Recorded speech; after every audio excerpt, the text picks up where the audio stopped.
Hey guys, how's it going? Hope you're doing well. My name is Crown, and today I'm going to read you some very interesting stories that I hope that you're gonna love. And now, without further ado, let's go!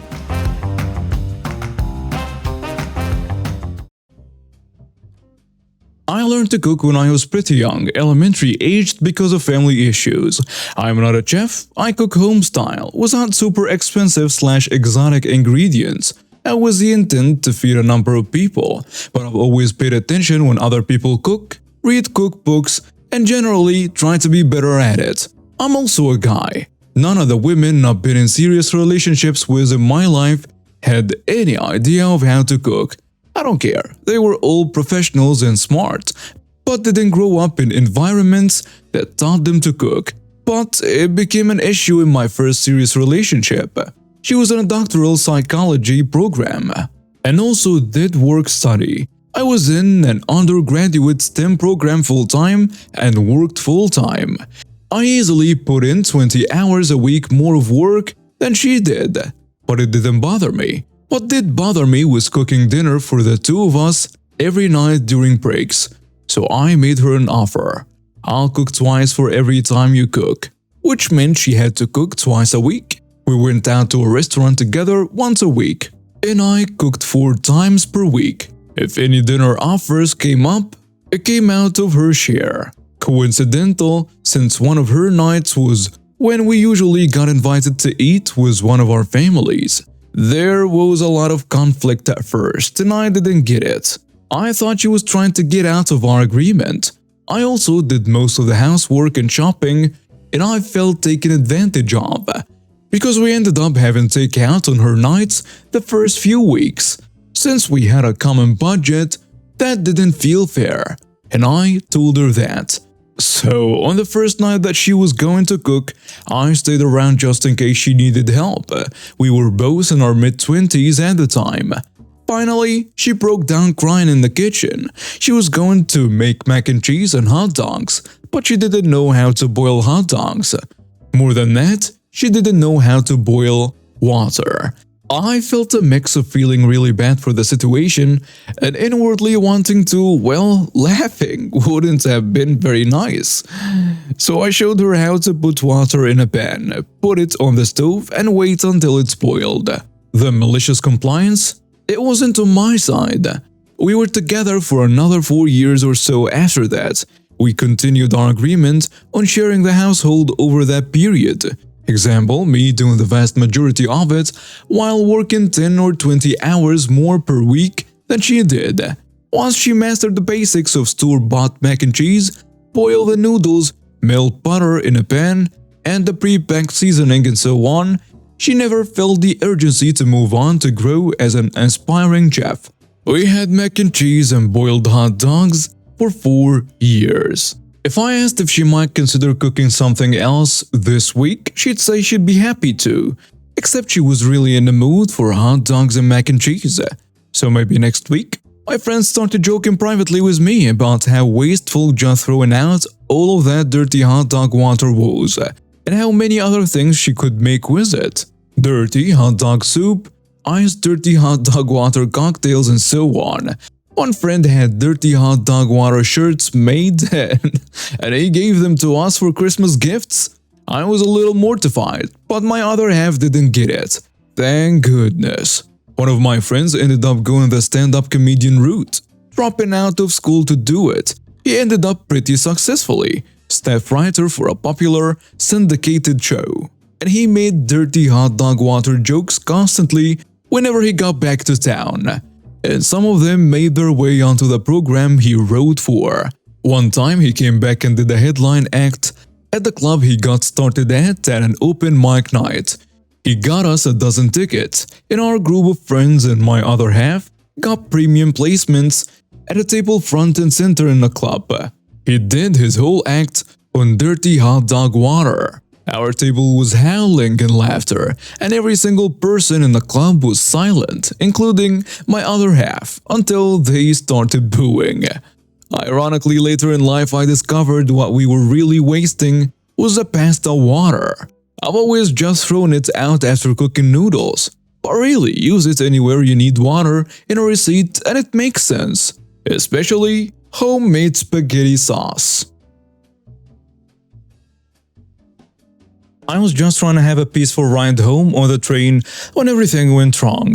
I was sitting in my seat minding my own business when this woman, Karen, got on with her kid. Let's call him Timmy. They both seemed to be in a very good mood, laughing and talking loudly. They were both dressed in okay clothes, and as they walked by me, I could smell the strong scent of alcohol on Karen's breath. They were both acting entitled, like they were too good for the rest of us on the train. They were looking around the train as if they were inspecting it, like they were not happy with what they saw. They took the seats across me, and that's when I couldn't help but overhear their conversation. Karen said, "Come on, Timmy, let's light one of these fireworks. It'll be fun." Timmy replied, "Yeah, it'll be so cool, everyone will see us." I couldn't believe what I was hearing, but before I knew it, they had lit the first firework and threw it out of the window. I thought to myself, this is already reckless. What are they thinking? Timmy was clearly excited about the fireworks and he was eager to light another one. He kept begging his mom, Karen, to let him light another one. Karen, who was feeling a little tipsy, was clearly not in her right mind, and she finally gave in to her child's demands. Okay, one more won't hurt," she said as she handed another firework to Timmy. I couldn't believe what I was seeing. It was clear that they had no regard for the safety of others and were only thinking about their own enjoyment. As Timmy lit the second firework, he slips and drops it on the train floor instead of holding it out of the window. The firework immediately started to spark and emit smoke, creating a chaotic scene as people started to scream and run around, trying to get away from the sparks and flames. The train crew, trying to control the situation, quickly pulled the emergency brake, but the fire was spreading quickly. I was stuck in my seat, unable to move, watching as this whole thing went down. The panic and chaos around me was overwhelming, and I felt like I was in a nightmare. The smell of smoke and the sound of people screaming were all I could hear. As the train came to a stop, I could see the police arriving outside, and I knew that it was only a matter of time before they took action. When the police entered the train, they immediately made their way to Karen and Timmy, who were still sitting in their seats, completely unhinged by the commotion around them. They seemed to be in their own little world. It was only when the police and the firefighters arrived that they realized the gravity of their actions. They were arrested and charged with endangering the lives of others and causing damage to public property. As they were led away in handcuffs, I couldn't but feel a sense of satisfaction.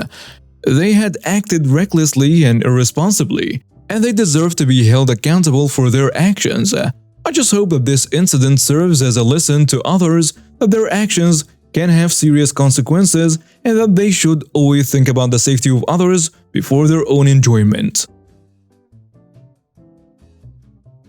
Background: I mostly work in a niche-ish area of law called discovery. Basically, when someone starts a legal proceeding, each party gets to ask other parties for certain documents relevant to the case. Sometimes parties refuse to produce certain documents because of reasons like attorney-client privilege. I argue why my client's documents are properly withheld or the other side's documents are improperly withheld. One day, I saw a job board post from a local law firm looking for a research/writing position with required experience in discovery disputes. This raises a red flag for two reasons. First, local law firms normally do not need to hire full-time research and writing people because more than 95% of that firm's cases are very similar, i.e., a personal injury firm normally only handles personal injury cases, so keeping a full-time researcher is not worthwhile while all your cases are basically the same. When these local firms need something researched, they either just do it themselves or pay someone else for a few hours of work. Second, this local firm hired a friend of mine by telling them start here, work hard, and move up to senior associate in a few years, before promptly letting them go after a few busy months. I go ahead and send my resume over and get scheduled for an interview pretty quickly. During the interview, I gave them a fairly high salary ask, which they agreed to almost instantly. It's a trap. Then a partner hits me with the following. We ask all candidates to provide a writing sample before the final interview. Sure thing. I thought I attached one to the application, but let me grab my phone and double check. Oh, not that writing sample. This is too generic for evaluation. Here is a legal question that we want you to research. I see. More than happy to do that at an hourly rate. It should be fairly quick work. No other candidate has asked us for writing sample compensation, and this makes it seem like you won't be a team player. If you aren't interested in the position, just tell us. Well, let me think about it. So I go home and search a couple of local court dockets, and wouldn't you know it, this firm is involved in a case with a hearing set on exactly the discovery question they want me to produce a free writing sample on. I sent an email back saying, sure thing, I will make the writing sample, as long as it guarantees consideration for the research and writing position. They say yes. I write a fantastic memo and send it in. A few weeks go by and I email asking for an update on the final interview. No response. Then I check that court docket and wouldn't you know it, they straight up copy-pasted parts of my memo in the response. I sent a demand letter for payment plus fees. No response. I filed a lawsuit for fraud. And oh baby, then I got a response. A frothy, salty response. I got called some names. They went on and on about how I was going to lose and after I lost how they were going to countersue me. I said sounds good, can't wait to lose. I guess you did hire a full-time research and writing attorney. I mean, it will be like Baby Town Frolics. Easy to win if you never hired for that position. Actually, it would be even easier if you never even had a final interview for the spot. I am sure you aren't that dumb though. Got the check 30 days later.